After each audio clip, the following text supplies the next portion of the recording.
Avi, you've grown in this process. Specifically to The Apprentice, you've got to make it look like everything was your idea. But it is regretful that Avi, You're fired. you're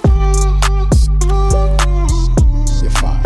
The key word is action, and you got to do whatever you can to make sure you act. You know, for some people, it's manifestation. I think for other people, it's emotion. Often, we're kept in the rat race because of these two words. You're fired. And today's guest knows all about that, as he's just been on one of the biggest TV shows, The Apprentice. So I want to welcome Avi Sharma. Thank you, Sean, for having me. How's it going? You all right? Mate, I'm all good, man. Yes, I'm yes. very, very honoured to be here. Oh, thank you, bro. You're looking the part, though. Thank you. Looking suave. Thank you, my guy. Thank you. So how did it feel? I have to ask you before it even all began, like it begins. How did it feel when you heard Alan Sugar say you're fired? Did your heart drop? Did you feel that your stomach churning? Or was it something you were expecting? Or tell us.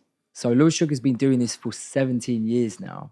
And if you've been in the boardroom long enough, as I had, you know that he builds it up. He builds up the suspense. He's a genius at what he does on the TV. So as he was building it up, before he even said those two lethal words, I knew I was gone. Because he gave a whole monologue. He said, oh, you know, you've grown so much in the process. You've come such a long way. Did he bite you up? Know? Yeah, and he kept doing it throughout because, you know, so I could just feel it coming. Okay. So when he said those words, I already knew.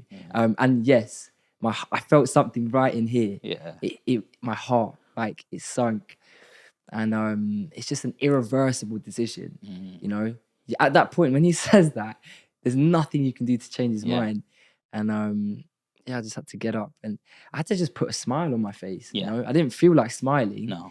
But it all happened so quickly. And you just had to move on from that. You mentioned something there, and it's something that the book doesn't teach you. And you said you could just feel it. And this is something that I feel like an art that's currently lost, because sometimes your subconscious is sort of telling you something's going to happen.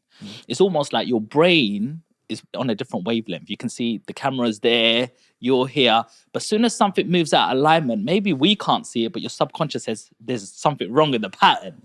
And you saw that when you said, you know, you knew it was going to happen before it actually happened. Yeah. What do you think of people actually using the art of their gut feeling to make a decision? I think, especially in business, you've got to use your instincts a lot and follow your gut, you know? And I think sometimes as entrepreneurs, we're faced with a risky move, you know, something that can lead us on the wrong path. You know, something that's probably a quick profit, so to speak. But I like to go with my gut. And I think that if you ever feel like something's not right, I think you're correct about that. For sure. Avi, what does your week look like now? You know, has The Apprentice, first of all, changed your life? Well, definitely. You know, before I went on the show, I was a banker. I was at Barclays. I know you were also at Barclays, so you know how it is. But I was in Canary Wharf on floor 26. 1CP? 1CP, One they Churchill called Place. it. Yeah. And I loved it there. It was fun. I say I loved it. I didn't love the work, but I loved the people. And the view?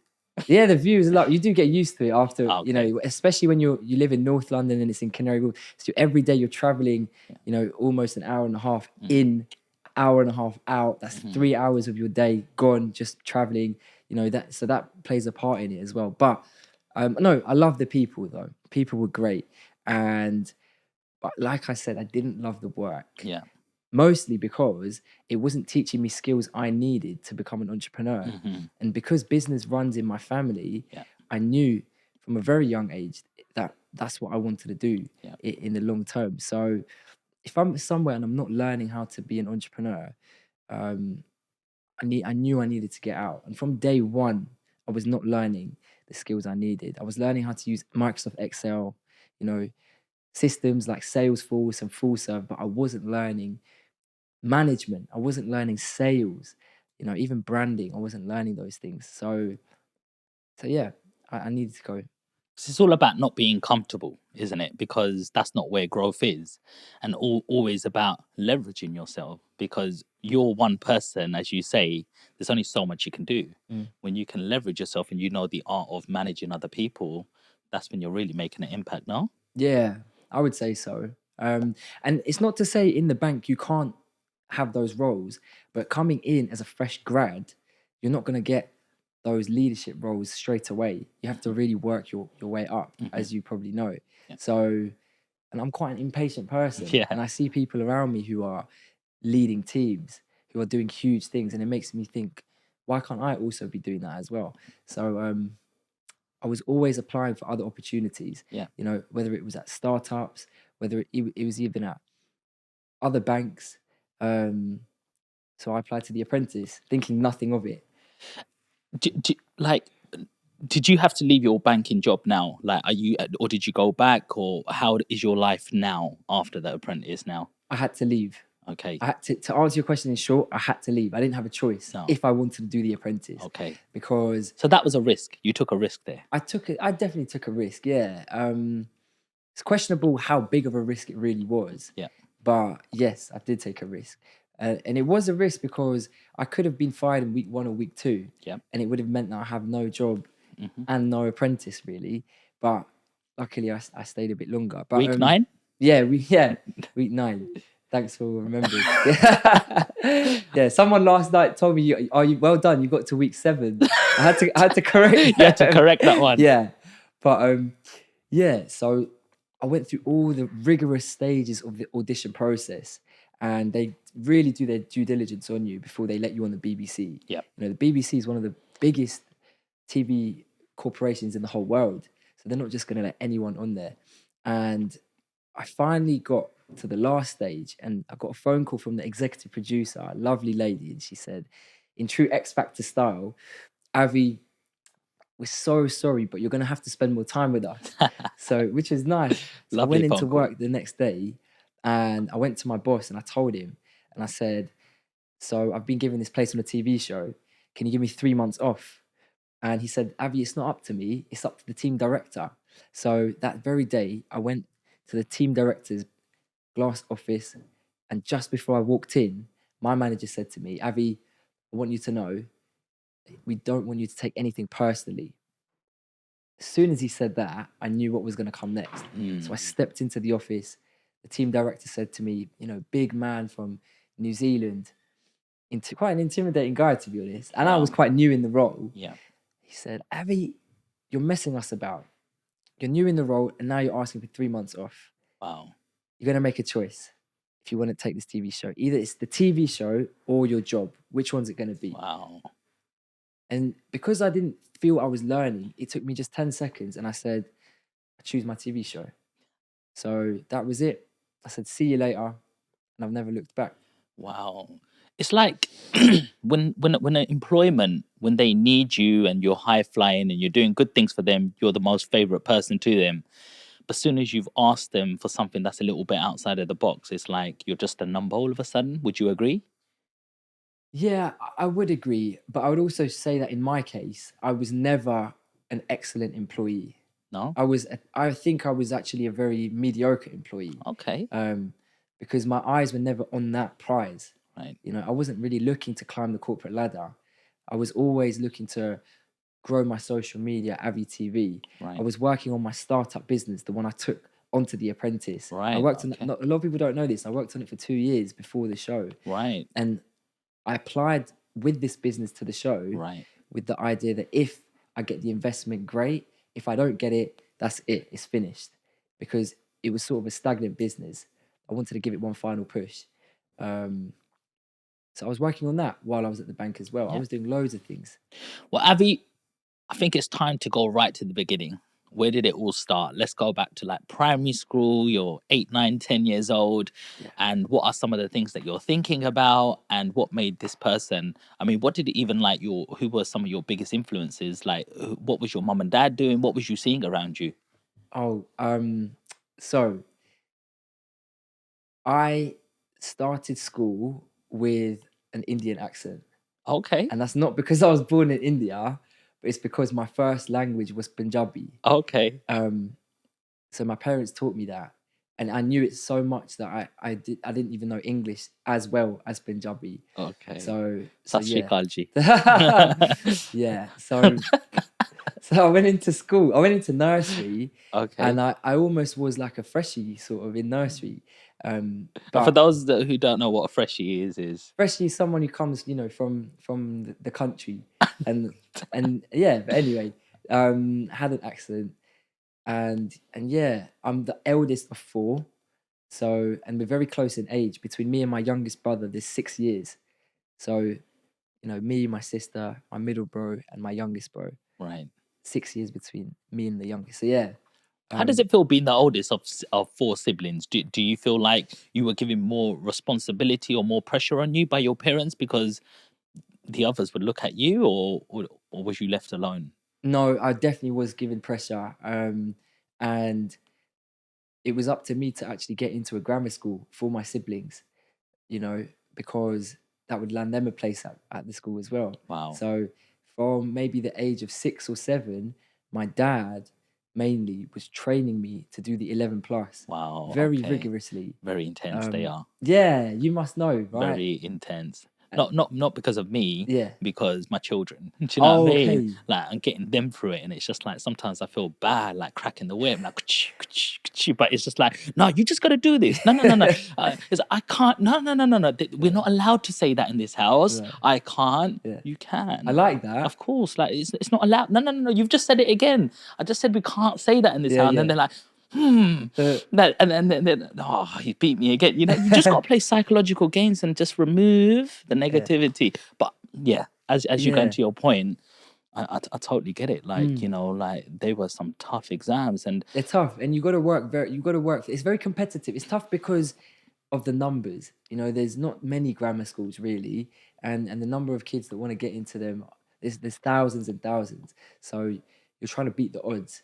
So yeah, from a young age, I was always working for the 11 plus. I was trained. It was a 5-year plan, really, and I was just fortunate to get into the school I got into. I wouldn't say fortunate. You've got to put some decent work in. Fortunate to have the parents I had. Yes. Who really put in the work. Who actually wanted me. So were your parents born here?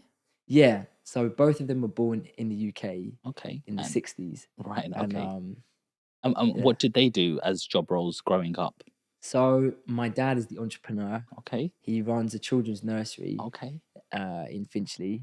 He's had it since 2002. So it's been over 20 years now. Just the one. Mm-hmm. But he operates it very efficiently. Yes. And I've seen him. I've seen how he operates. And growing up, watching him as an entrepreneur, it showed me that. And especially in contrast to my mum. So my mum, she's a lawyer. Okay. And she was also a judge, but she stepped down from that now. Growing up, it was incredible seeing the stark difference in the two. My dad, who is an entrepreneur and who gets to have a 2-hour nap every single day because he wants to, and that's part of his lifestyle. Yeah. And my mum, who works so hard. She leaves the house at 7:30. She comes back at 7:30. She makes dinner. Wow. And from a very early age, I saw the difference between the entrepreneur and the employee. Yeah. That's not to say my dad didn't work hard. Yeah. In the early days, he was working even harder than my mum was. Of course. But yeah, so that's their jobs. Did you ever go into work with your mum or at the business with your dad? Did you ever spend afternoons there and see what was going on and subconsciously learn what was going on? That's a great question. So it's a children's nursery. So I was 4 years old when he started the business. So that was perfect time for me to actually test it out. Okay. So it was actually the time when I was going to school, but I was there for a bit. And I experienced what it's like being the owner's son. How nicely everyone treats you. Right. So before I even went into school, I was also the eldest child. I must have had this sense of importance before even meeting any of the other kids. This sense of confidence, inner confidence. I've just come from this nursery. My dad owns it. All the staff, they know who I am. They treat me maybe a little bit better than everyone else. I'm the eldest child of 3 younger siblings. Yeah. They all look up to me. So yeah. Now that I think of it, I think I did have a sense of importance going in, but And so I was first the guinea pig, but then I also worked at the nursery as well. Okay. Part-time. Every summer I used to work there. Okay. From what age? I worked there for 4 years, from 13 to 17. Okay. Brilliant. Yeah. It's funny how much you learn when you're a kid. Yeah. And how much of a sponge and how receptive you are and how that sort of shapes you going forward. Because I believe when you're young and you're around a certain environment, this is normal now. It's normal. It's not abnormal to have your own business or, put processes together to run your own, entrepreneurship sort of company rather than, oh, I'm just going to go and get my job. And if that's my task, that's all I'm going to do. As an entrepreneur, I suppose your dad would always like, right, Avi, you got to do this, but keep an eye on that, and certain someone's going to come. So you've always got to be alert, no? Oh, well, I didn't really, when I was working in the nursery, I was working under the manager. So I wasn't even really in contact with my dad. Okay. And I really wanted them to treat me as a normal employee. Yeah. Because I'd already experienced going to the nursery, not being treated the same as everyone else. But when I was working there, I wanted to almost set an example to all the. It's mainly girls that work there. If you probably know, it's quite a female-dominated industry. So that's why I say to the girls, to all the girls that work there, I wanted to set an example, and I wanted to show them that yes, I'm the owner's son, but I'm gonna work harder than all of you, and I don't want any excuses. I don't want you to give me leeway in anything. I got paid the same as them, and yeah. But actually, let me go back even further. Yeah. Before I was even able to work at the nursery, when I was about 7, every year, me and my sister, we used to put together these prospectus packs. Okay. So when a customer comes to the nursery, we give them this lovely big A4 brochure sort of thing. Yeah, and it's got like 3 sheets inside it, and it's a pack. But in order to make it, you need to do lots of folding of papers and printing of papers. Well, guess who did that? That was us, and we didn't get paid for that. So my dad made us do that. Do you think there's something you could learn in terms of delayed gratification? So at the time you wasn't getting paid, but right now you're on a podcast, age 25, and that's the experience you're talking about right now. Something that happened probably, best part of 15, 17 years ago. And you were like, I was doing this. Did that teach you something even though you weren't getting paid?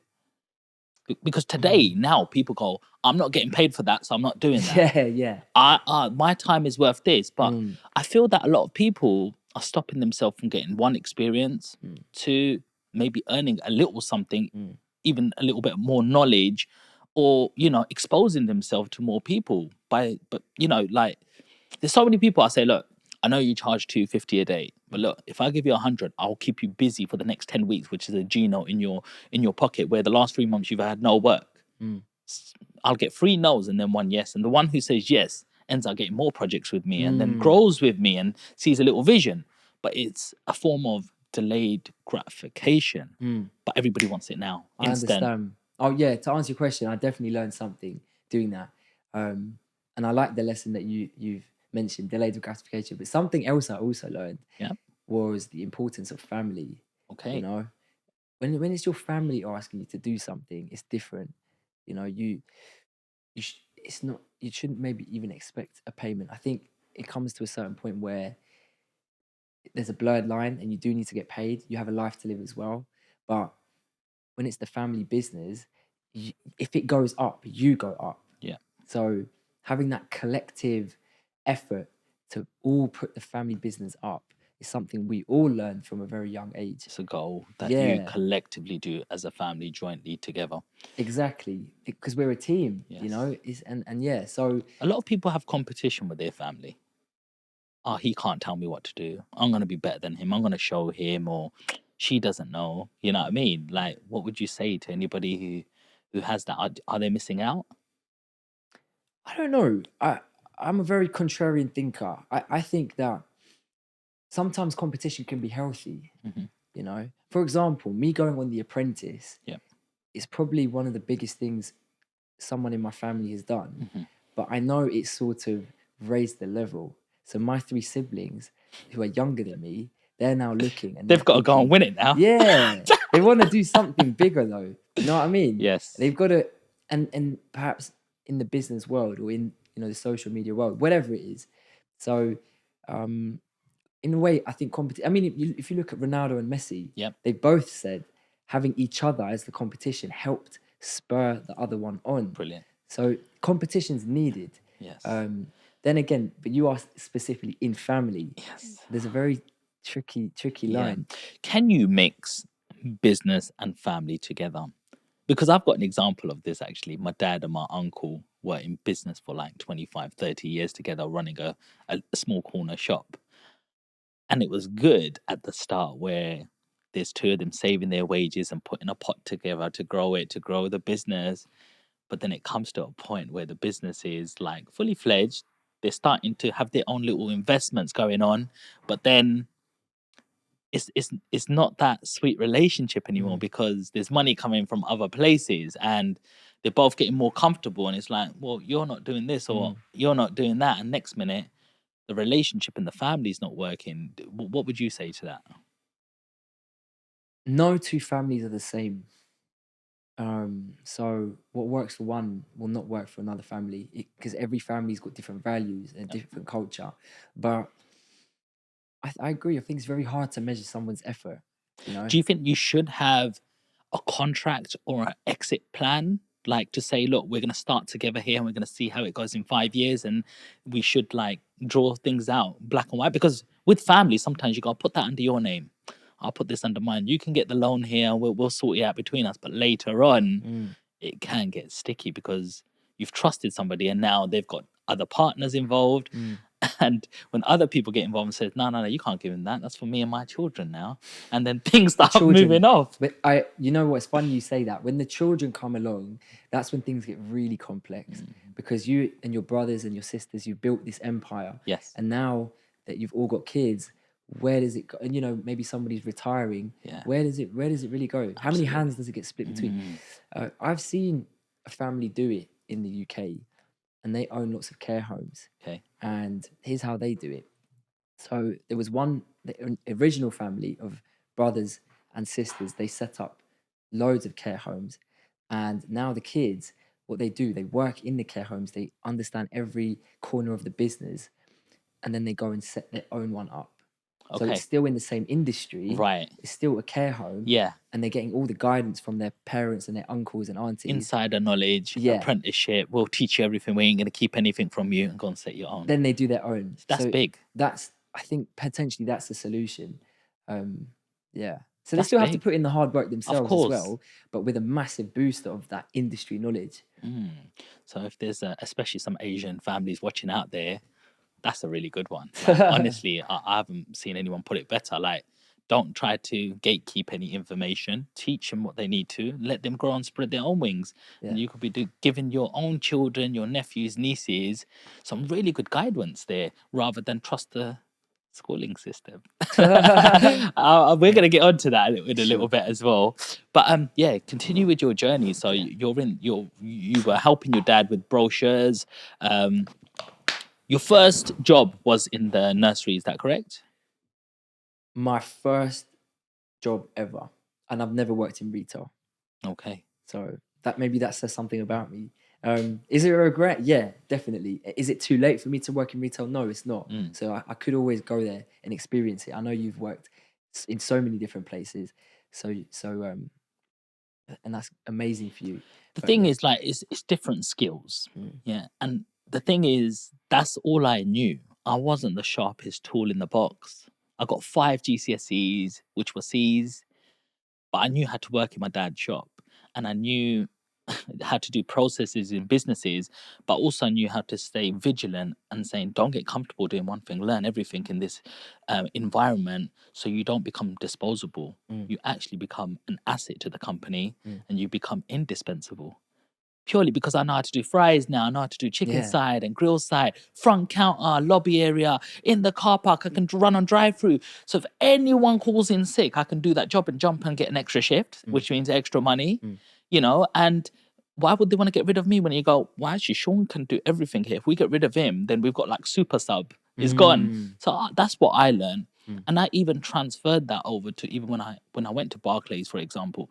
When I went to Barclays, Monday to Friday, I stayed in McDonald's Saturday and Sunday No way. because I just like the art of making money. I'm like, look, I get to two different jobs. It doesn't even feel like I'm working 7 days a week because McDonald's were, I was young still, 18, 20, 21. I was like, I'm still young, so I want to mess around with my mates and throw a burger at them in the kitchen. Do you know what I mean? Like, Is that the kind of stuff you used to do? Bruv, I'm telling you. That's why it takes so long to get my burger, man. Listen, the thing you don't know is how you see a burger, but you don't know this needs to be caramelized in the toaster. It's got to have certain grams of onions, 2 pickles, kissing, not touching. Do you know what I mean? Wow. Down to the ketchup, mustard. Trust me, there's a process. And when you're a little 16-year-old and you got these big men above you and going, how long for the burgers? And you're like, that customer at the front doesn't even know what's going on here, bruv. It is processes. And that's what you learn because you're under pressure.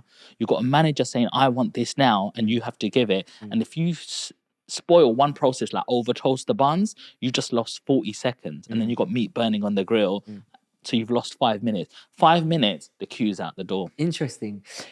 That surprises me, hearing from the inside of McDonald's. I never knew it was so human-centric. I always, because I didn't know, I've never really been behind the counter. And you do see people working there, but I thought it was very automated and very robotic. You put the bun in the machine and then it comes out as a burger. But it was more like that. Do you know, it's changed a lot. Before, we used to put them on the trays, put it in there, and then put this like heat platen on it.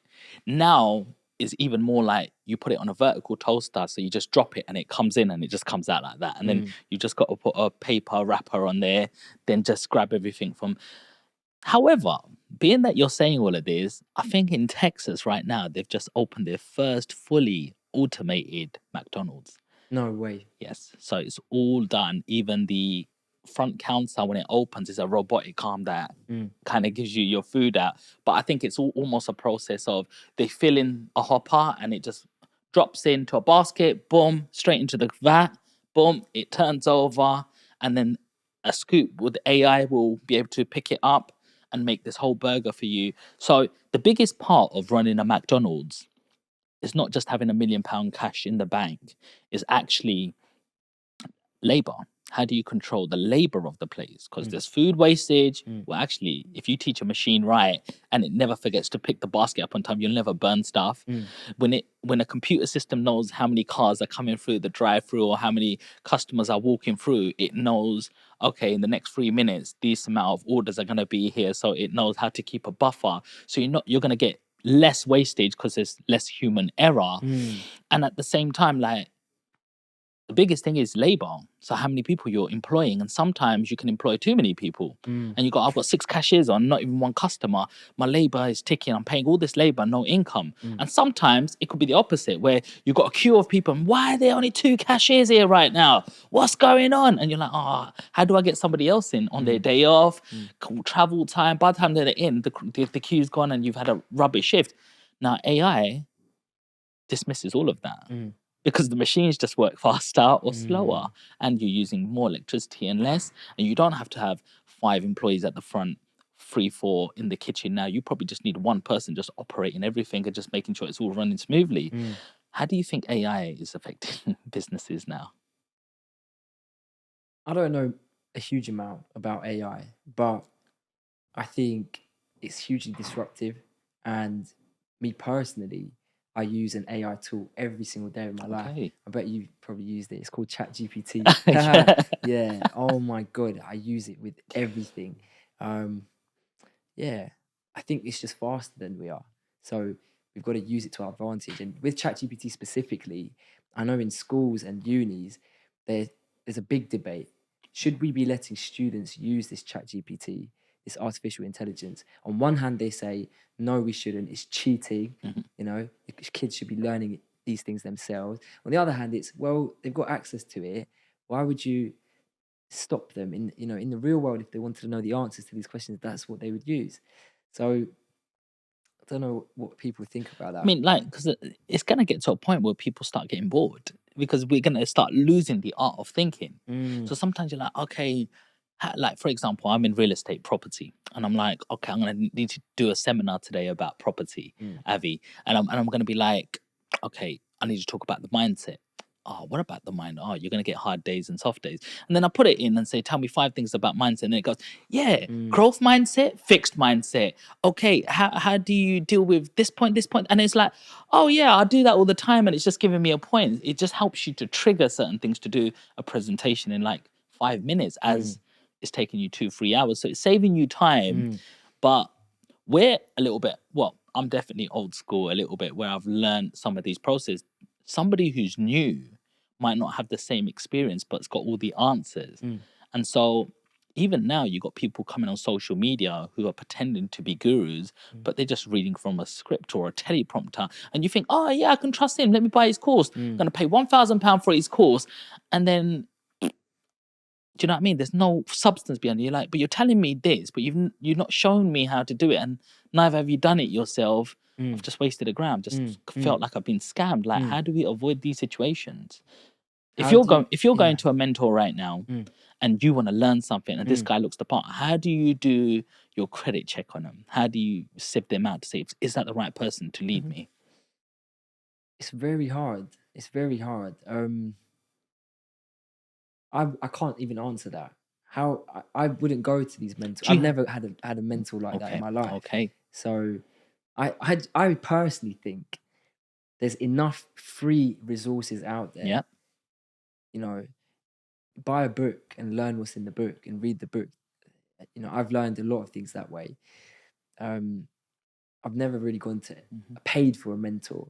I think also there's enough people on this earth who, if they like you enough, they would mentor you for free. Yeah. So, yeah, that's just me personally. Where have you found some of your mentors?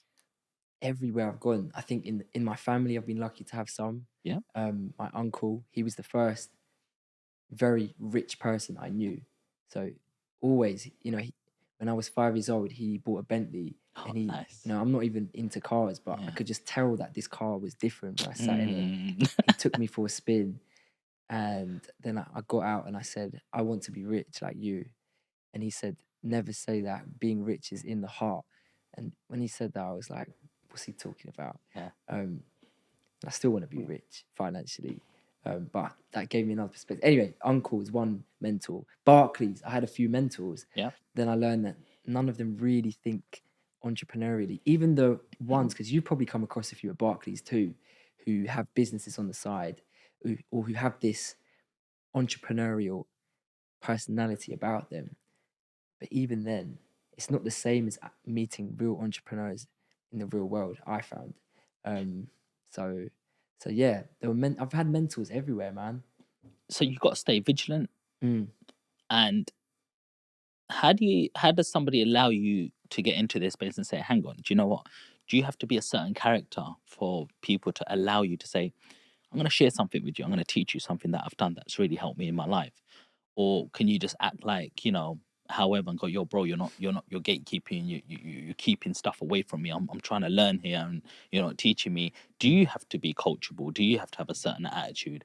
What's your attitude been? 100%. For example, in Barclays, I used to do my work. My work came last at Barclays. When I was at Barclays, I would get the job done, and then I'd focus on all the things I was interested in. So part of that was having meetings with mentors, people I actually look up to. And at the time, because I had a vision of staying in the corporate world for maybe 5 to 10 years, people who were smashing it in with people, you know, people who I looked at and I said, I want to have interpersonal skills like you, they were my mentors. And every 2 weeks we'd catch up. And every time I'd step into a meeting, I'd go in with my pen and my notepad, and I'd be there listening and absorbing everything they have to say. And I'd be humble. You know, there's a book called 48 Laws of Power. I haven't even read it, but I know there's one rule that says never outshine the master. Yes. And that's something I've taken on. You know, if there's someone I know who's got more knowledge than me or experience, I will listen and absorb. So yeah, you're right though. You've got to be coachable. It's funny though. It's funny. I think naturally, And like, I think it stemmed from when I was very young and my parents were the owners of the nursery I went to. Maybe I've had an air of confidence about me. So let's say you have a young man who comes to you and maybe he's not coachable. Maybe he's a bit cocky, or he's how you used to be. So for me, and maybe an arrogant little boy, if I see that, maybe that guy's not coachable, but I might think, oh, I used to kind of be like you, and I buy into you. So it's easier if you are coachable. You'll come across as more likable, and you'll probably be able to be coached by more people. But there's certain people. I know Lord Sugar, for example. Yeah. He likes people that used to be like him. That's interesting, you know. What's it like being around a billionaire? Guy's worth about 1.2 billion. Obviously, still looks like, talks like a Cockney, and that, I could hear him on bloody Petticoat Lane Market. You know what I mean? 2 for a pound or something like that. I could still hear his voice, but I've heard people say that I'll pay £25,000 to be next to a billionaire, and from my experience, I'm like, why? It's a normal person like you who's done great things. I understand the aura and the energy, but when I sit with billionaires in my circle, they're actually more normal than normal people. They're actually like, there's a reason why they're a billionaire, because they've been clever with their money. No one's taking them for a ride, and they're not paying for everybody and living that sort of lavishly sort of lifestyle. And when you're around them, they feel really normal. How did it feel like to be around Lord Sugar? A lot of the other candidates, I feel, were hugely intimidated by him. And he is an intimidating president. Why? I can see why you say that. He cuts you off. You're speaking and he has no time. You know, as soon as he sits down in that chair, ready to film, he wants everything now. He asks you a question. He wants the direct, simple answer. And I don't normally give a simple answer, as maybe you've learned here. But so I very quickly learned to adjust myself to cater to him a little bit. You know, he doesn't want to hear a whole story. So yeah, he keeps you on your toes though. I wasn't intimidated. I was jittery and I was excited to be around him. Yeah. You know, I was like, I want to win this guy. I want to make him laugh. I want to say something that, you know, other people are too afraid to say. Listen, you said something to him, but I don't think it came on camera. He said he was calling you something like lucky. You're lucky, Avi, and you said, yeah. So it wasn't just once. Like okay, imagine this. Yeah, throughout the whole process, I'm younger than everyone. You know, I'm a brown boy. I'm slim. By the way, a lot of the boys. I'm not short. Yeah, a lot of the boys on the show are 6 foot plus. Yeah, like Mark is 6'5". Brad is 6'3", Joe is 6'2", Sahel is 6'1", Simba's 6 foot. wow. They're all big boys, but when I stand next to them, I look small. Yeah. Anyway, that all plays into it. So I'm smaller than them, I'm younger than them, and the whole process, even when I win, he says, Avi, you're very lucky. And when I lose, he says, oh, you're a loser. Yeah, so I can't really win. So it got to week 8. I'd won my second task as PM, and I was quite happy with myself. And he had to end the boardroom and said, Avi, you're a very lucky boy. And I said, Lord Sugar, the harder you work, the luckier you get. Love that. And he had nothing to say to that. But I was so upset they didn't put that into the edit. Oh wow! Did he screw face you or anything, or did he just like show no emotion? He sighed. He was like, ugh, and then he smiled. I got him to smile. He crossed his arms. So he crosses his arms a lot like this. Oh man, I loved sitting opposite him. Yeah. How is he like? How's the show actually in real life behind the scenes compared to what we see in the TV? So it's not a real boardroom. It's a studio. Oh, it's just a massive studio. It's cold in that place. The AC's blasting. It echoes a bit.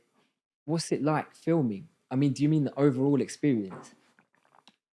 we see something, the way it's edited and corrected, and it just looks quite direct. He's looking this way, he's looking that way. You guys, what happened here? What happened here? Yeah. You tell me your part. Boom. It looks like straight to the point. And what we normally see, a quick little 10, 15 minute sort of glimpse of that little bit at the end or something along them lines. How long does it actually take to film that whole bit? The boardroom bit, anywhere between 2 and 3 hours, I would say. Yeah, it's the main bit. The boardroom is the main bit.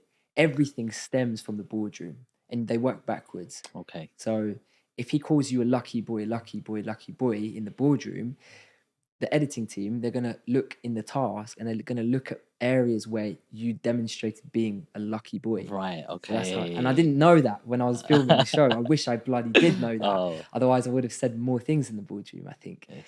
The boardroom is everything. Okay. And it's really your time to go in there and speak up for yourself. It's not, I wouldn't even say it's really about your business acumen. I'll be so real. The show has transcended into something quite different. I don't know if that's a good thing or a bad thing, but it's about speaking up when you're in that boardroom. It's almost like, kind of like acting. It's kind of like theatre. And if you're not that kind of person, and I'm afraid to say a lot of the people who got fired in the early weeks maybe weren't those kinds of people. I'm not going to name who, and there's nothing wrong with being that. I think as an entrepreneur, you're not meant to always be this loud, boisterous, extroverted person.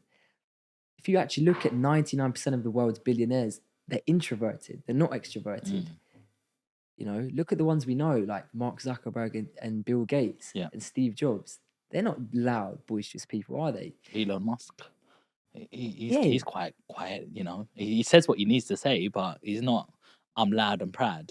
It's not, but the Apprentice, it almost rewards the opposite type of person. I think it's TV, because I actually applied for the Apprentice, I think, in 2007 or 2008, when you were but I went there, and it was a studio in just after Liverpool Street or something. You queue up bloody around the building, and you've got your thing, and then you have to pitch. And you're not pitching to Alan Sugar or anything. It's just a producer who's making the show and going, is he going to make good TV? So I was quite quirky, and I stapled a tea bag onto my form and the CV. And so they go, what's this? And I went, yeah, have a cup of tea on me while I like show you what. And so they were just like, oh, who is he? And and then it was like, you stand forward. So we did. And it goes, you go into another room. And so we went to another room. And then you just got overpowered by this guy who's an American guy. And he goes, yeah, I grew up from a trailer park. I'm ready to put these guys down and blah, blah, blah. Yep, you're straight in. It wasn't even, it's exactly what you're saying. They're just looking, is he going to make good TV? Is it going to be controversial? Because they've also got to be mindful of TV ratings. Oh, of course. That's why the whole thing's made, right? Totally, Sean, totally. And I was very conscious of that while filming. So at the back of my mind, I knew that it's an entertainment TV show. How can I progress forward? Clearly, they're not rewarding business acumen as much as I thought they would. And so I think I took it too far, if I'm being completely honest with you. You know, I'd go on the camera and I'd probably run my mouth a bit too much. You didn't see it because it all got cut, but everything gets fed back to Lord Sugar. Everything gets noted down. And yeah, so I took note though. Did you know Katie Price was on The Apprentice? Was she? When? No, sorry, not Katie Price. Sorry, let me say that again. Did you know Katie Hopkins was on The Apprentice? Katie Hopkins? Who is that? You know Katie Hopkins? She's the controversial lady who...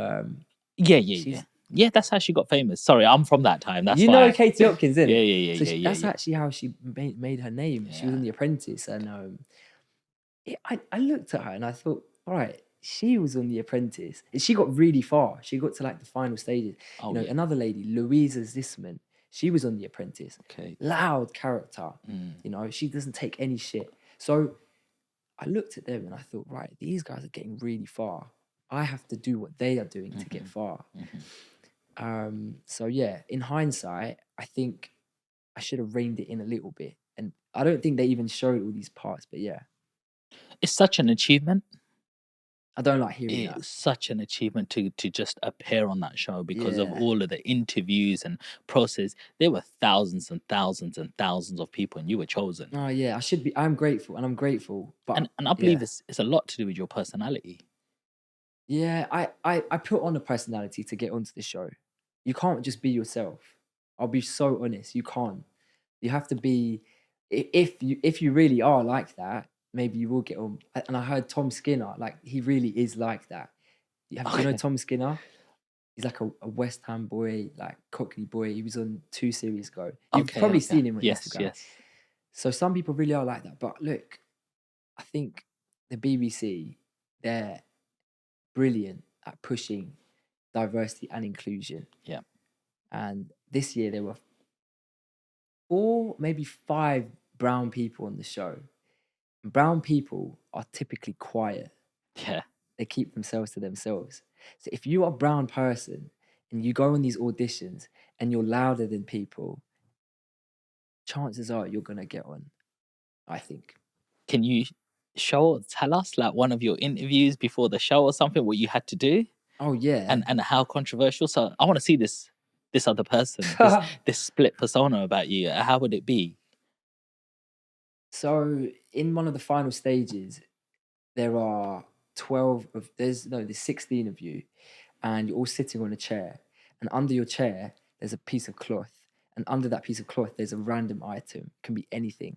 So your job, when they call out your number, not your name, because you're not allowed to know who each person is, you go to the front and you unveil what's under the cloth, pick your item up, then you go to the front and you have 30 seconds to sell that random item to the producer. So I knew that selling's all about asking questions. So I was first up as well. Oh, so, wow. The pressure was on. No one to gauge. No one to, and it would have helped, wouldn't it? So there were 8 boys and 8 girls. I'm first up, and I had like a slinky dog, like from Toy Story. So a toy dog. So I asked the lady, what's your favorite sport? She said football. Who's your favorite footballer? Ronaldo. Okay, you're not going to believe this. I have in front of me the very dog that Ronaldo used to take to bed with him every night before the Champions League games. He used it for good luck. And do you want to have it right now? And I ran out of time, but I'd already gauged all this info from her. And yeah, so the next guy that came, who was actually Brad, who appeared on The Apprentice, Right. he said, "Oh, I know you like Ronaldo." That was his first line that he used. And I think he managed to get the sale. But the point is, I got on. And that's how I think, just by being a bit out there. So we've heard that you can rap a little bit. Where did that come from? The truth is that was kind of for fun while the show was on. And even now, it's something I would just do as a hobby. It's not something I would really take seriously. Yeah. But Because you went on BBC as well. Is it BBC Asia Network or something? Yeah. And it was the Asian presenter and you started rapping about her and stuff like that, no? Yeah. They asked me to make one actually. Okay. So yeah, I made a bespoke one for them. Is it hard to make a rap? Something comes naturally to you? Sometimes I get help. So Okay. it's not, I wouldn't say it's my skill set. For example, I released a song each week that I was in the show. Okay. First 3 weeks, my brother wrote the songs for me. Okay. And then the next 6 weeks, I actually paid a guy to do it. Right. He was an actual rapper. Okay. Really good. His name's Zeno. Okay. So yeah. Plug. Yeah. I have to shout him out. And yeah. So I was never really the writer. I was more so the performer. But then if you look at artists today, I know a lot of them have ghostwriters that write their songs. But yeah, it's not something I would probably take forward as a serious thing. I thought you might have a little rap for us. Well, imagine that, Avi TV rapping on a podcast. Boy, have you got one? Come on, you must have one. Get us in the mood, bro. Let me think.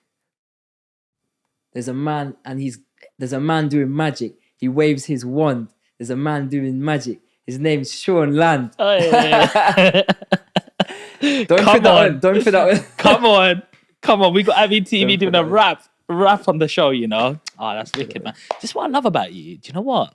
Half of the time it's just how much of a likable character you are that people entertain you in rooms. They want to give you opportunities. You never know where you're going to be seen. And it's when you just always are this person there's always someone watching. There's always someone looking. Like if you've got a bad attitude, you can smell it. You can feel it. That the aura of the room changing. When you've got someone happy, lovely, jubbly, off topic, on topic, quirky, and always got something to say. Like I think you can't put price on that personality. You know, people will say, well. No offense to you, but people might say, he might not be the best at this job, but you know what? I want him in the office around me, man. My life will be so much better. Yeah. Like, it's always like there's a TV show going on in the office. Do you know what I mean? Yeah. Thank you, man. No, I think there's a book that my younger brother, my middle bro, Govey, he bought for our family called How to Win Friends and Influence People. Okay.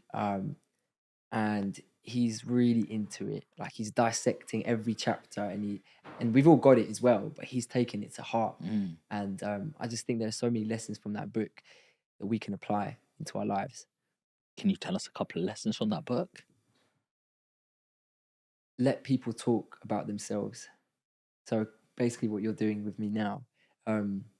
People love to talk about, to talk. Just ask them the questions. Let them talk. Use somebody's name always. The sweetest sound anyone can ever hear is their name. So, Sean, that's a very important one. You know, I hear you, Avi. Yeah. Bro, you're dropping some pure gems in this one, man. Yeah. People are gonna be watching this and going, "Rah, I'm gonna take this takeaway and take that way." Do you know how Yeah. powerful that is? No, yeah, but like I said though, that I've never really had a mentor to give me that. I think you do need to have mentors in life, but I don't think you need to pay for mentors always. So, What do you say to people say if you don't pay, you don't pay attention? what do you say to the best things in life are free? Yeah, that's true. I'm joking. That's true. No, I like that. I like that. I like that. I don't know why I said that, but the best things in life are free. Happiness, love. I think you do need to pay for things. You pay courses. Some courses you need to pay for, but it goes back to what you asked me before. How do you know that it's worth doing? Yeah. I think the only way by knowing is by doing it, or by word of mouth. You know, if you hear someone else has done it and they've really gained from it. For example, there's something called the Landmark course. I don't know if you've heard of it. No. It's where you can have a breakthrough and you uncover, you go deep into your life and you maybe look at a trauma you had and you see it as the reason for why you do things now. So we did that. My whole family did it, and it was quite helpful. But we only did it because it was recommended to us by other people. Right. Yeah, so it's very good to have a good reputation when you do something so you don't get a bad smell around you. Yeah, absolutely. That's a really good one. Word of mouth and looking at good recommendations. So let's go back a little bit back to your life again. So you're in school now. What subjects did you choose at year 10? Year 10, I chose PE because I always loved sport. I chose German. I'm just struggling to remember what I picked. Geography and history. I took both of them. Okay, so not the science or triple science side. It was. Science has been my weak point. Okay. Yeah, I was double science, but I was good at maths though. So What did you enjoy throughout them couple of years, year 10, year 11, before you sort of left? So it was weird when I started school. So I went to a selective grammar school, but it was partially selective. So there were 240 kids in the year. 24 got in through the test. I was one of the 24. So I came into this school, small Indian boy, quiet, studious, and I left a completely different person. And so I got in and I was in the top sets, but all my friends were sort of outside the top sets because in top set, they're not as exciting sometimes, you know? So I made friends with people outside of my set and I started putting in more effort into looking good, you know? I was wearing a different jacket every day of the week.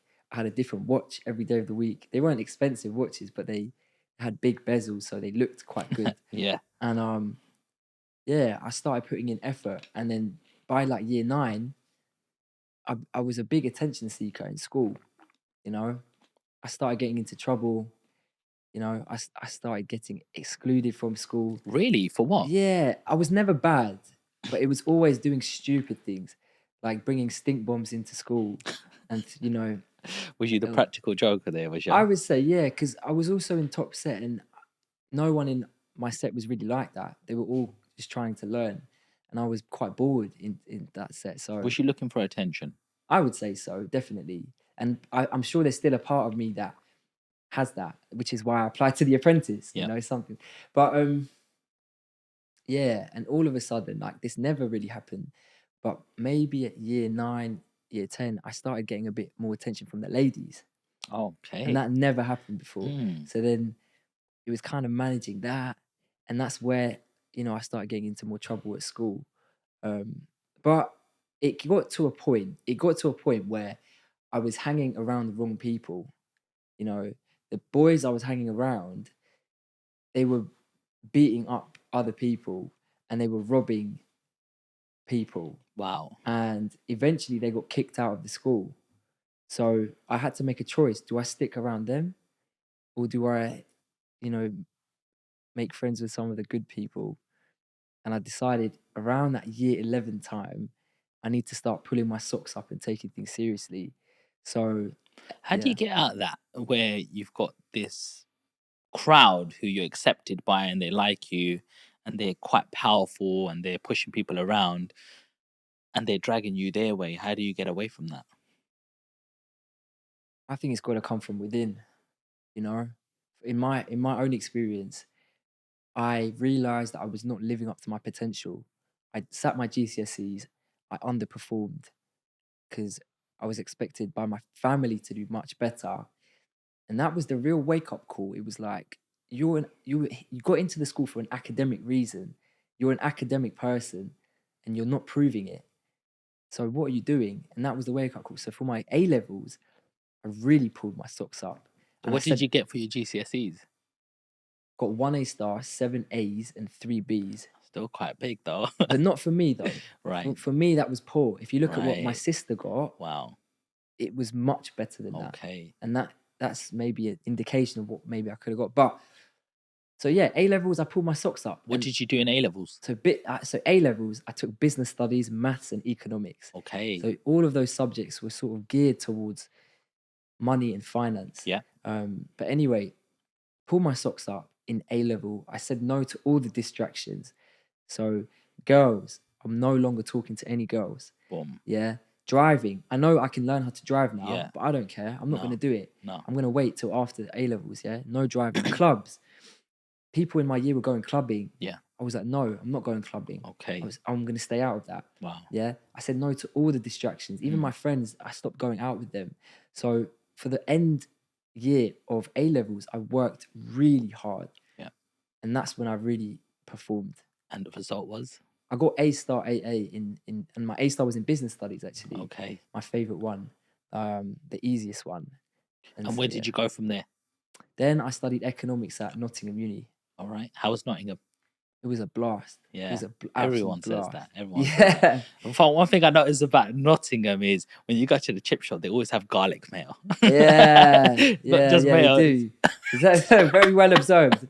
Yeah, someone who used to work at McDonald's, I'm sure that those are things you look for, isn't it? I just remember being on a night out and it was one of my friends was at Nottingham and we went to travel there. We got in. There was a club inside the campus, and we went out to go and get, like, you know, as you do, food later on, and it was just like, would you like some mayo? That's not the accent. You're gonna have to do the accent. I was like, which one? I was like, what? You get choices in mayo? It's like, the garlic mayo. I was like, I love that one. Like, you know, it was just. What was the verdict? Do you like it or not? It was banging, bro. Oh, you like it? Banging. Food was good, man. Yeah. Like, even one of my cameramen, he went uni in Nottingham, and he's always like, it was bad. It was like one of the best unis and stuff like that.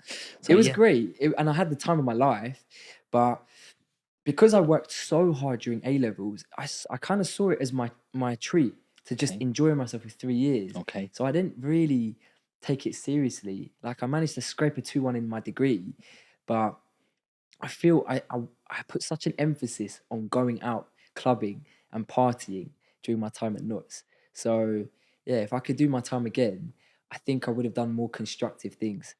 Got a very important question for you here. So you did a business degree, is that right? Economics, yeah. Economics.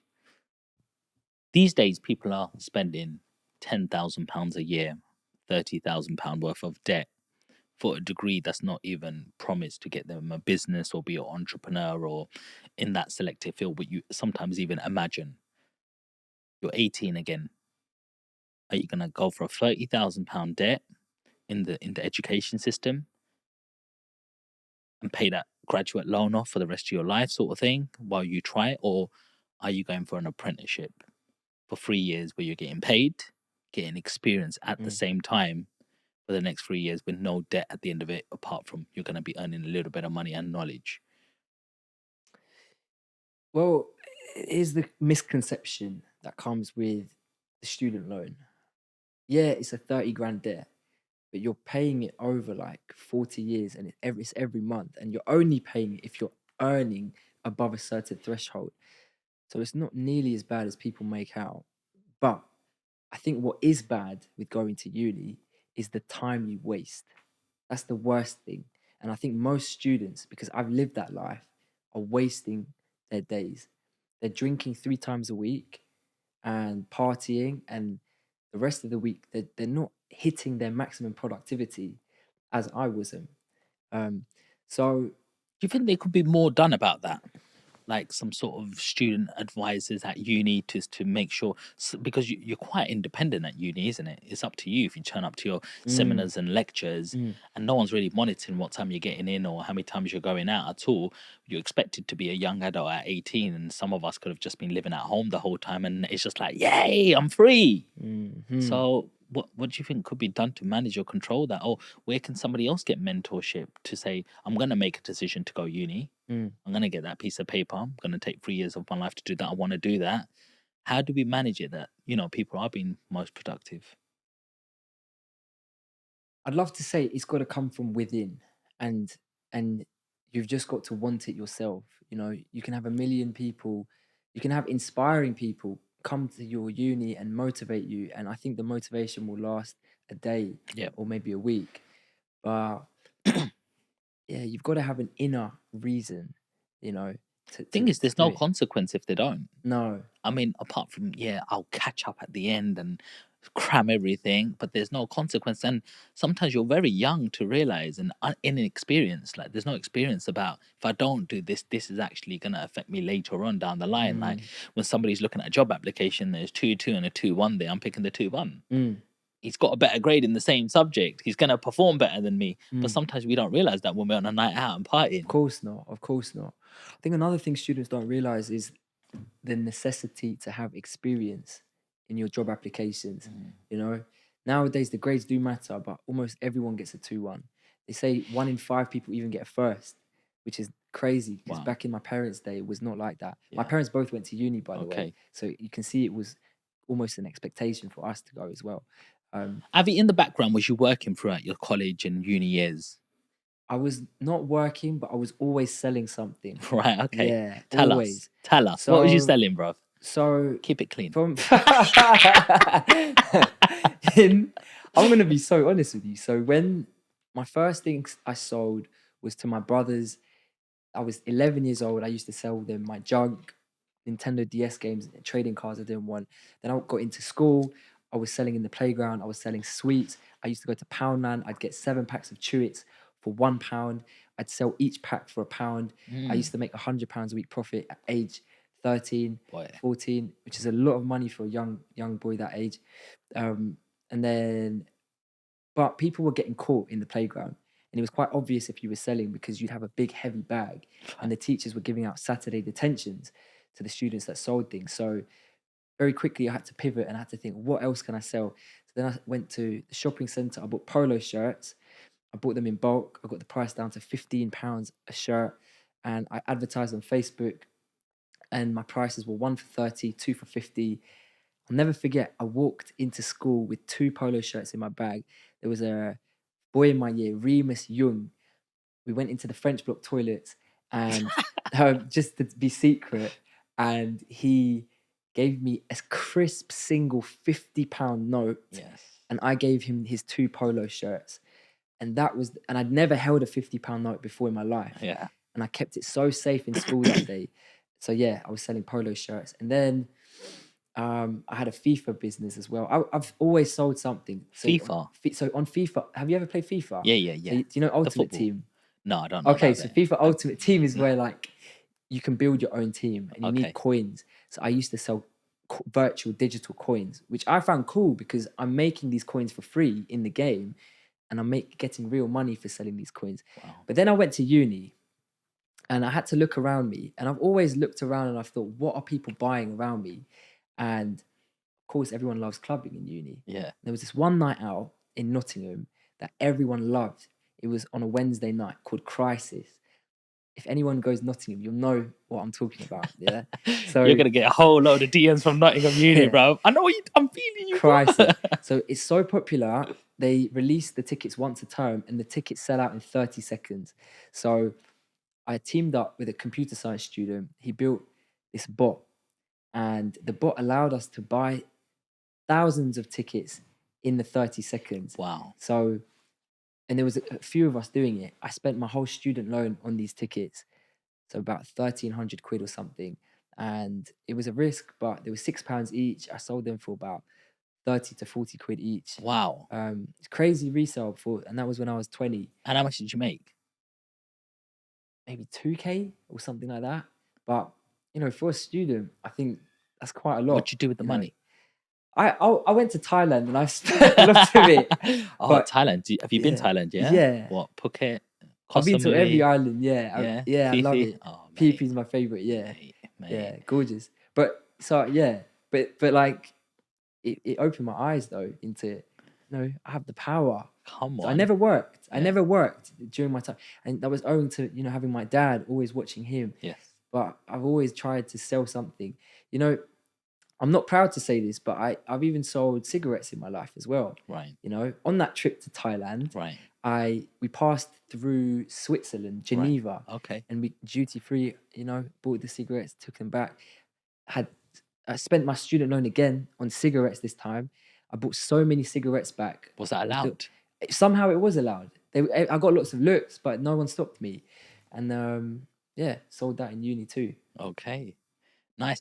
What do you think of traveling? Does that teach you experience? Yeah, it does. It does. I don't do enough of it, but whenever I have traveled, like on my trip to Thailand, it teaches you, it opens your eyes, I think. And I think, especially when you're traveling and you're living in hostels and you're meeting people. Have you ever done that? Yes, absolutely. Yeah, like that's a real way to meet people. And I've been to over 53 countries. Do you know what I wow. mean? And like anytime I get a little spare moment, and it doesn't have to cost a lot. People go, "Oh, you're rich, you got money, you're a millionaire. That's why you do it." No, my last holiday, was end of March. I went to meet one of my friends. He's from Prague. I'm from, obviously London. And I said, "Where's the cheapest place to meet up? Because it's costing a couple $100 to get to London, and it's getting a couple of $100 to get to Prague." And he goes, Naples. He said it's costing him £89. I said it's costing me £49. We're meeting there. Wow. Boom, done. What did you do in Naples? Shared a room. We went to Sorrento, Amalfi Coast. We done about 28,000 steps a day. Wow. Like, we just went, what we doing? We're walking in that direction, bro. Let's go. And a little coffee, little espresso, bro. What's happening in Prague? What's happening in London? How's your business? How's your work?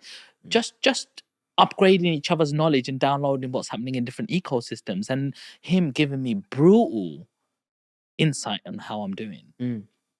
Like he says it straight. You're an little Asian guy trying to do this.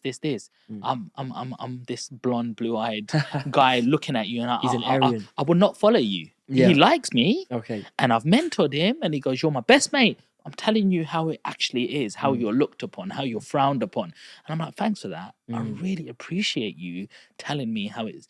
So it drives me more. One, how can I prove him wrong? But two, how can how can I take on board what he's just said? Because he said it because he cares. You know, we took pictures for each other.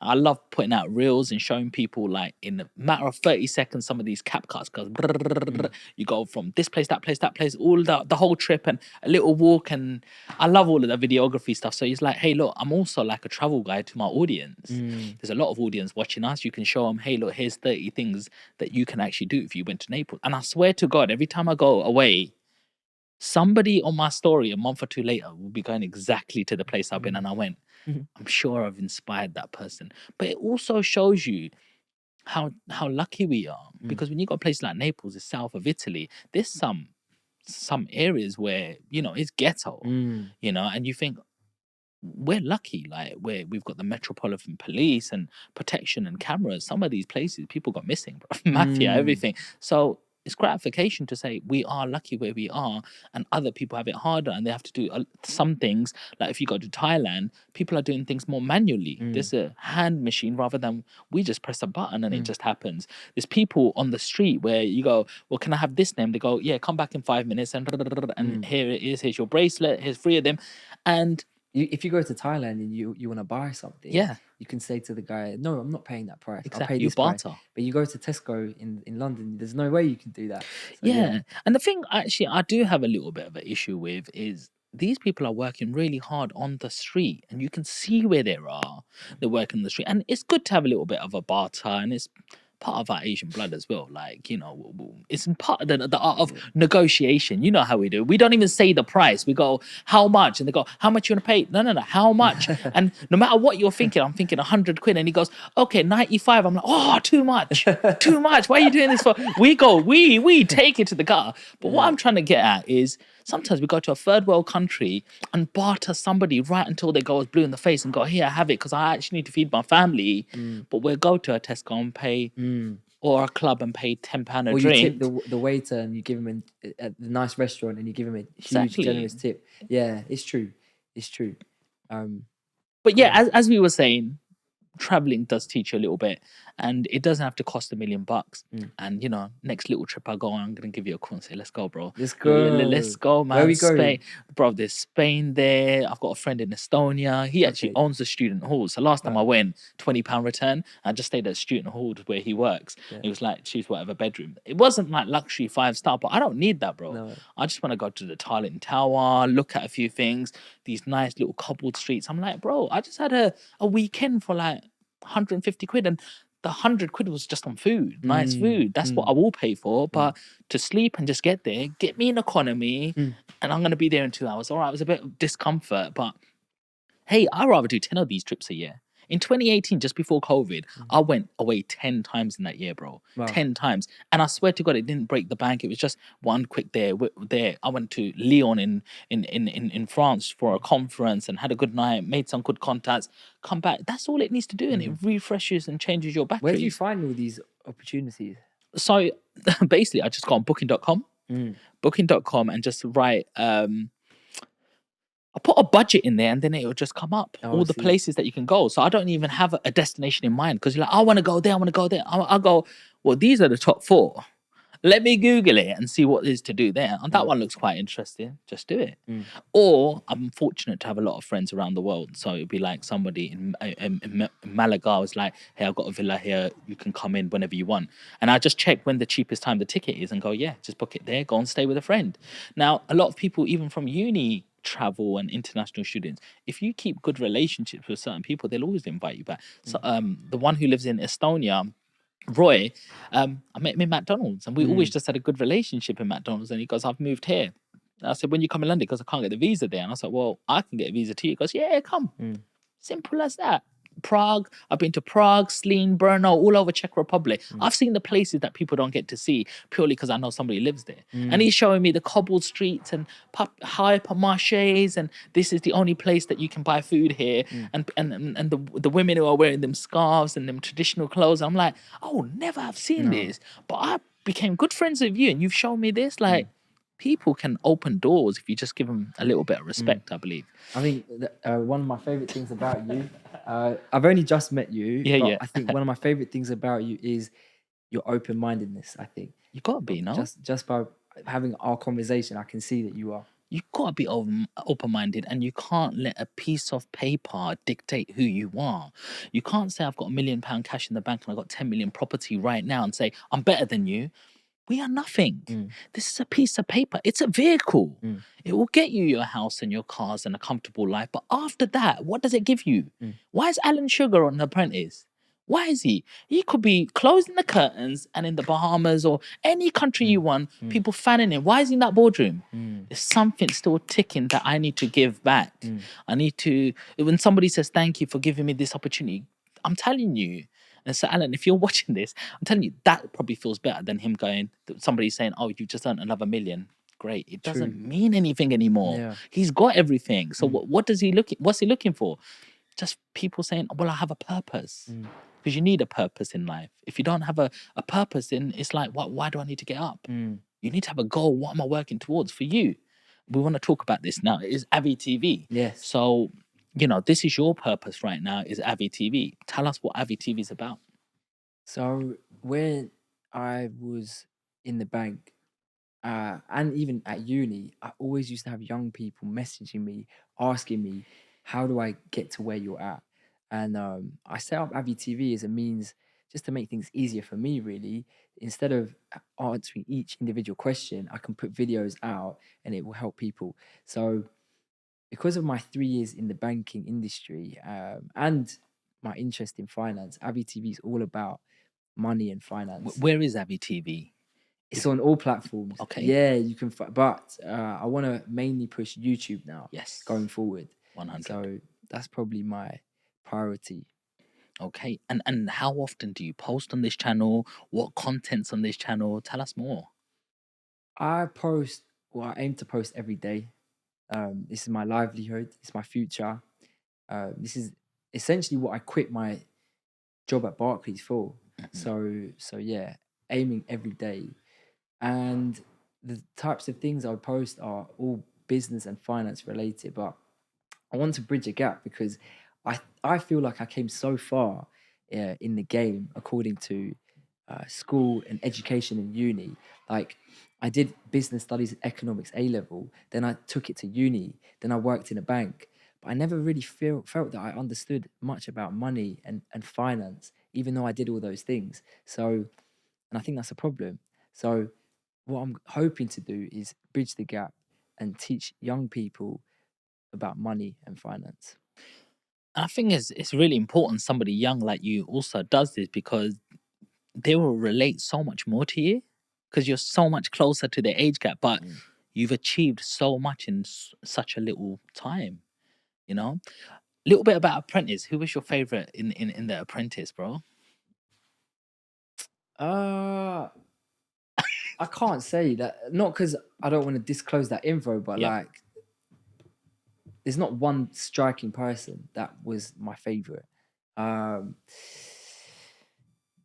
say though the ones that got further ahead, I feel closer to.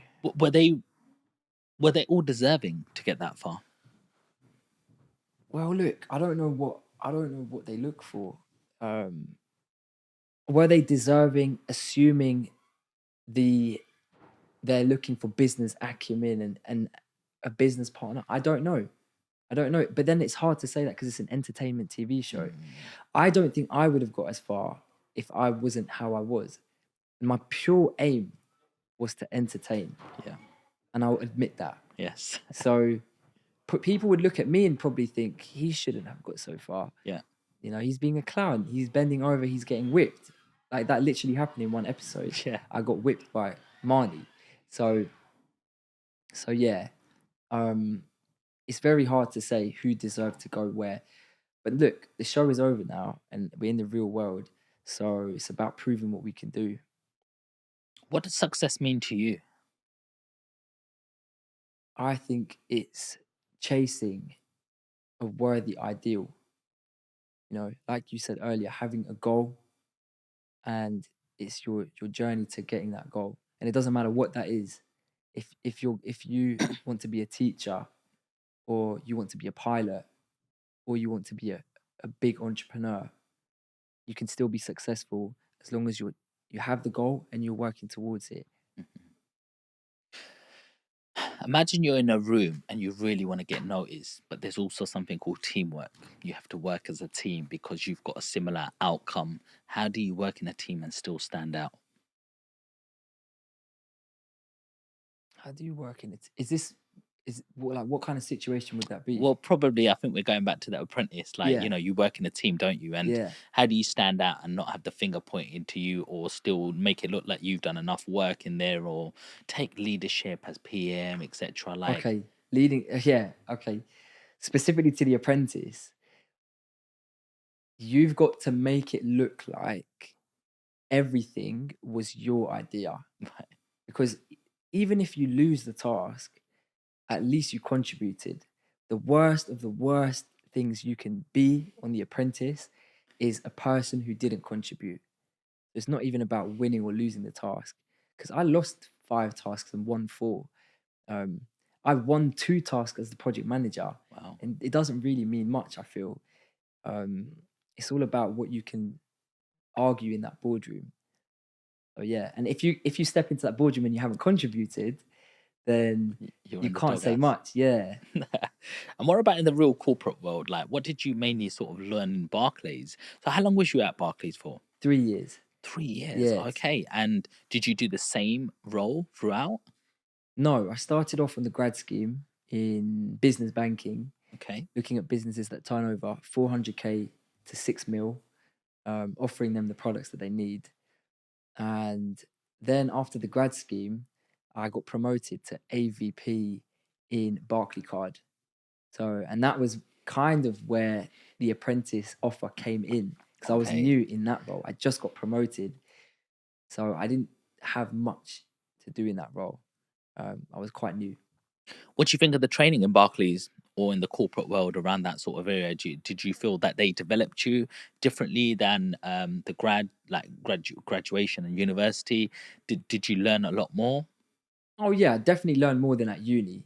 Uni, I couldn't even tell you anything I learned in economics. It was purely cramming and learning for an exam, and then after the exam, I forget everything. Yeah. So at least at Barclays, it was on the ground. It was real customers I'm dealing with. You know, going back and forth, all these things, and I learned how to conduct myself as a professional. You know, biggest of all. So I definitely learned more in the corporate world. Okay. I've got a few questions here for you. Maybe just fire some quick questions. What was your biggest takeaway from The Apprentice? Bill Sugar used to talk about fresh eyes. So you can sometimes be so engrossed in the work you're doing that you miss something out. Get someone else to look at your work. Fresh eyes. What's your advice for anyone who's applying for The Apprentice? Talk to someone who's done it before, because they can help you more than anyone else. How's The Apprentice impacted your career? It's grown me on social media. It means I get spotted when I go to Tesco. But aside from that, not much else. What valuable lessons did you learn in terms of the mistakes on the show? To always test your product. I mean, the episode I got fired, it was because, you know, it was supposed to be because we had a green face wash, and we tested it on my arm, and that's when we realized that it dyes the skin green. So, the business lesson you can learn from that is always iterate and test your product as you go along, as soon as possible. Yes. Okay. What's been your biggest challenge outside the show?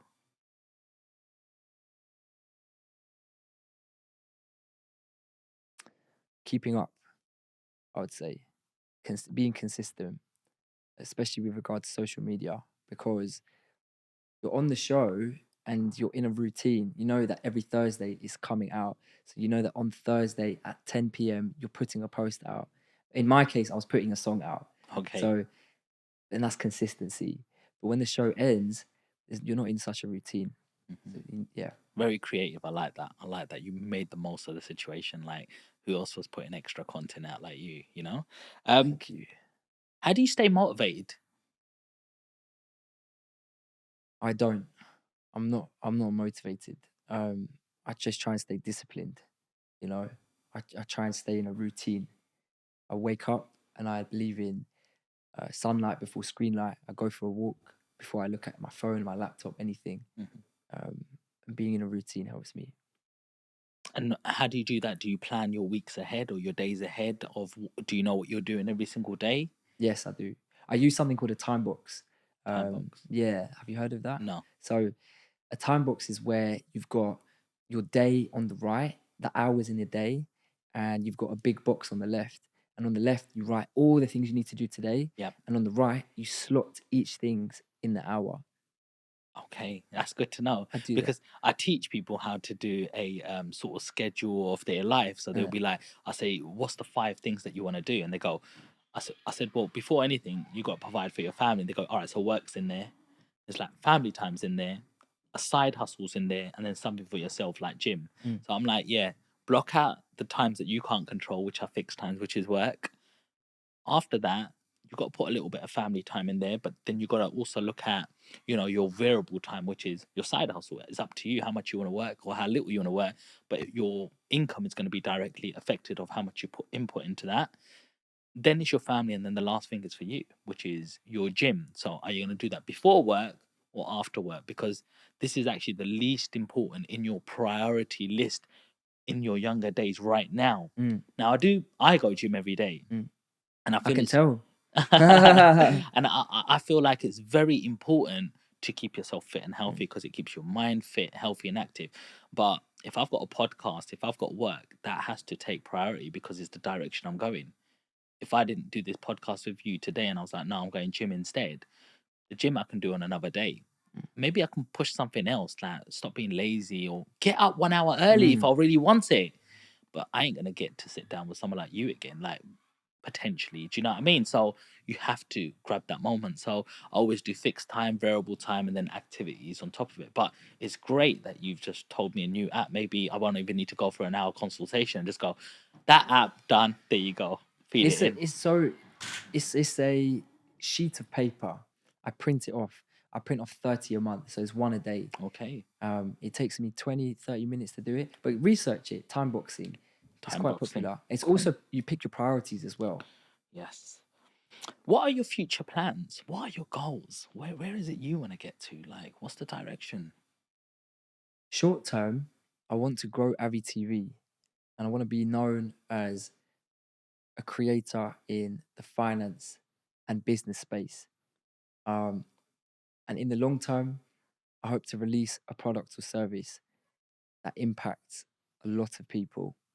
But I've already failed a few businesses, so I'm hyper aware of what I need to do beforehand to make this next one work. How do you see failure? Is it the end? No, it's not. It's only the end if you stop trying after that. Otherwise, anything I've done well in my life has come off the back of a failure. Whether that's been with exams and academics, or it's even been with girls that I like. They push me away, they reject, and then later maybe try again, and then it's worked out. It's worked out. Jeez, Whatever it like is, man. it. Even bro, even if, like you were saying about fitness, like Yeah. if you literally look at what you're doing when you're lifting weights, you're going till failure, till you can't do any more. But it's through that failure that the muscles get bigger and bigger. They grow. You got to go through pain. Got to go through pain, and that pain turns into something else, which is beautiful. And there's a lot of people who see pain and they turn around and they run back. But you see somebody go to gym for 3 days and my body's hurting, I'm never doing this again. You can't give up. When has anything easy been good? You know what I mean? Man. That's why they say they value like the 6-pack, isn't it? Because everyone knows it's not easy. That's the only reason it's valuable. 100. It's not easy to get. Not one. everyone can get it. Got a few fire questions as well. Favorite food? Indian food. Yeah? Yeah. You can't beat a good Indian takeaway. Any Definitely. good restaurants that you'd say? Yeah, there's one near where I live in Totteridge called Mala. Mala. Yeah. Okay, Peng. I think it's Yeah. Punjabi food. There's not many Punjabis in my area. Punjabi actually, food's different, isn't it, yeah, bro? yeah. It's not like there's some make it a little bit sweeter and stuff, you know what I mean? But the Punjabi food is with the red chili in it and everything. Jeez, it hits differently. Favorite book? I would say The Secret by Rhonda Byrne. Okay. Have you read it? No, Have you heard of it? I've heard The Secret. The Secret. It's about the law of attraction. Right. Whatever you think will come into your life. Do you believe in manifestation? Yeah, I've proven it in my life. Right. I've proven it time and time again. I write things down if I really want something. I wrote down before I got on The Apprentice. I wrote a letter to myself. Dear Avi, well done for getting on The Apprentice. But I don't just sit there. I write the letter. I close it, I fold it, put it away in a drawer, and then I put the work in. And I know in the deep, dark back of my head that that letter is somewhere there. And it keeps reminding me. So it leads to action. Wow. I keep thinking about what manifestation is. And I sometimes think, like, if you think of something enough and you focus on it enough and it's in your conscious and subconscious mind and that's all you want, slowly you're drip feeding this whole thing and making yourself to get that. Is that manifestation or is it something bigger? I think what you said summarizes it quite well. Are you suggesting that maybe it's a higher power or something? Maybe, like, Mm. because I'm trying to understand what manifestation is. Because people go, you see it, think it, believe it, and you're gonna talk about it and think about it, and it's just gonna happen. Mm. But if I'm in my bed all day thinking about it and say I'm gonna do this amazing thing, I don't believe it can just happen. I believe if I want to be, the best podcast out there around getting all people's voices heard and making sure it's impacting lives, I need to be having conversations. I need to be knocking on people's DMs, their doors, and messaging and asking for referrals and say, can you please refer me somebody? And still not acting, even if I've got a big guest on, still not acting like I'm anything. I'm just like, just a podcast host. I'm not even a millionaire. I'm not even a property guy. I'm a podcast host. I'm here just to interview people. I have no ego.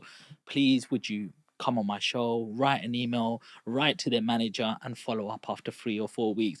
That's what's going to get me there. And if that's called manifestation, I believe that. But if it's just, I believe I'm going to be the best podcast host, watch me, it's not going to happen just like that. There needs to be some sort of action, Yeah. something behind pushing you to say, I can make it. Like, I'm really gonna. What actions have I done this week to make sure this is gonna happen? Who have I collaborated with? What have I done extra show with? What have I done on social media? Am I doing my 2 posts a day? Am I hitting the algorithm? Am I putting the right music, hashtags? Am I doing a live with somebody extra? Am I going on TikTok and doing a live and say, hey guys, anyone got any property questions? I'm here. By the way, go and sub to my YouTube channel because that's where you're gonna get the most benefit of me because I'm having them conversations. What am I putting into that funnel to allow the outcome to happen? Otherwise, it ain't gonna happen just like that, right? No, it won't. It's the key word is action, and you got to do whatever you can to make sure you act. For some people it's manifestation. I think for other people it's emotion. Really thinking about, and it goes back to what you said earlier about pain. I think pain. You can remember that time when you were thoroughly embarrassed by somebody, and that it drives you forward. You never want to feel that again. No. Do you? No. And we all have those emotions. So if you get, so maybe that's something that works for people as well. You've got to find whatever it is that leads you to act. Yeah. What's your favorite sport? To play or to watch? Both. Football. That's a boring answer. I like playing table tennis. I'm quite good as well. Yeah. We got to have a game sometime. Actually, do you know what? When I was in one of my first corporate jobs was Barclays, and I worked in Soho Square, and they used to have the bank safe downstairs, but they didn't use it anymore, the vault. So there we had a big, massive space, and it was just table tennis. And the first day, I was like, I was just got beat. But 1.5 years later, I was like, tie off, buttons open, 8 in 5 minutes and 55 minutes up. Are we going lunch together? Yeah, it's on, the tournament. So we've got to have a game at some point. Lovely sport. What's your favorite TV show? The one that came to my head was Fresh Prince of Bel-Air. Yes. But I also like Peep Show. I like comedy. I love comedy.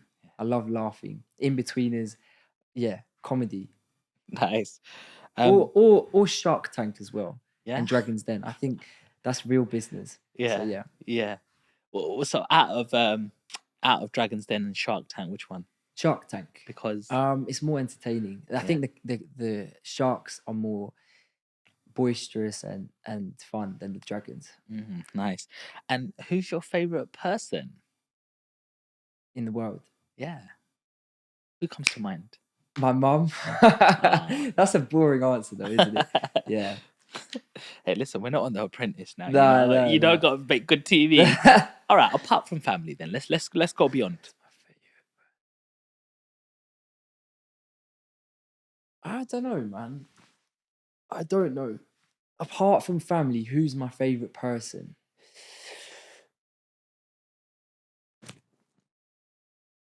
People change. I don't know. That's a really hard one to answer. So it keeps changing. My favorite person is like probably I mean, you said not family, so I couldn't even tell you. Yeah. No comment. Did the right person win The Apprentice, Marnie? Yeah. I think if you ask anyone that, they would say. If you look at Marnie versus the other girls in the final 5, I think it was clear she was head and shoulders above them. But then it always brings into question, did they show you certain clips to make her look like that? Because, you know, I know that 100 hours are filmed per episode, and it's curated into just 1 hour. Yes. So they can really make you look however they want. Yes. But I know Marnie. Yes. And I've worked with Marnie. Yeah. And anything you say to her, she'll have a fantastic response. Wow. So how she was in those interviews, I truly think she was a strong candidate. Yeah, she deserved it. We've DM'd a couple of times as well, and she seems like a really lovely person, honestly. Like, I didn't actually even know you were on the same show because it goes week after week after week. So when you've come off now, I'm like, oh, you know, Avi's been on there, etc. But when she won, it takes quite a few weeks, doesn't it? So I didn't really, I was like, Avi's there and she's there. So they were on the same episodes and stuff together. Wicked, man. Early on, I love that. Finally, is there a question you wish that I'd asked you?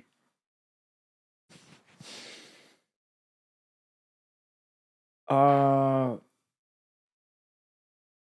not specifically, but no. I think you've done really well as an interviewer, you know. And the second, I said the first thing I like about you is that you're open-minded. The second thing I like about you is that you have no ego, and I can see that. And I get on really well with people like that. So I think you're a good guy, man. Well, we're always looking for like-minded people and how we network with each other, and that's how you build together. So it could be just, Sean, I saw you on there. Do you have anything for me, or can I do anything? Or Avi, I've seen this, and you know, is that any good for me? Without taking do you know what I mean? You're just saying, bro, you know, we're watching out for each other. We're both in the space. Why am I gonna say keep away from him? I don't go promote this guy. He's in a totally different line to me. We're different age groups. Like, what's all this competition? Look, if someone's gonna jump ship, they're gonna jump ship at some stage. Why be afraid of it? You know, I collaborate with other property guys, and they're good. It's either you like the way I say it or like the way he says it.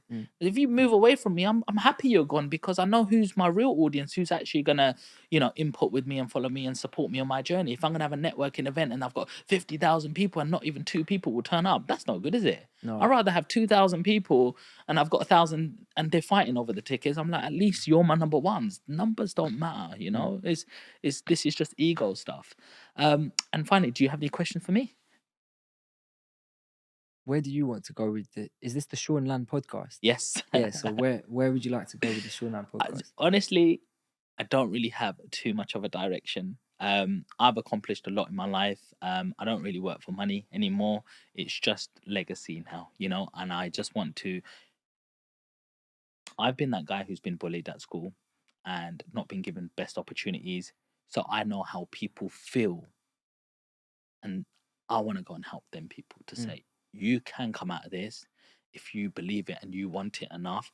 And there are some big brothers, uncles around to lead you the way. I'm not in my 50s yet. I'm still in my late 30s. I'm 37. I think I can still relate to younger population. I like talking to people, and I think I'm qualified to speak to the right people. Because if people want to hear good conversations, they want to see who's the guy asking the questions. Is he talking from thin air, or is he talking from experience? Has he been through something? Does he know what empathy is and how it feels? So that's where I'm coming from. Eventually, I know my actual goal is I would love to build schools. In especially deprived areas, but that's my goal. So now I'm on a journey.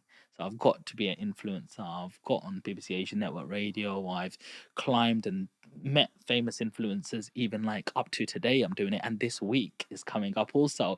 It's getting better and better. But it's a process. It's a journey. It's not a destination, and this will just lead you to be known, your brand to be known, and within time we'll get to that goal because it's not a million miles away. Get 60 to 80,000 pound in the bank. That's it. You make a TV show. Come follow me. Let me show you like what you can eat or drink in this place. Maybe we might be in Africa or in Ukraine or Southeast Asia or something. And this is what some of the things you can do. And people say, yeah, I'll support your channel because you're publicizing us. And this is how to build. So in the UK, it's 600 wide and 1 meter deep to just do foundations. Well, in this country, because the soil is a little bit softer, we have to go deeper and meet the team. Oh, and let's meet, the local MP here. So what are some of the things that are happening here? And at the end of the series, you get to see something entertaining, but at the same time, we leave a school behind, and we've done a couple of little sessions and got them going. I've got another question for you. Why did you choose property as your vehicle to earn money?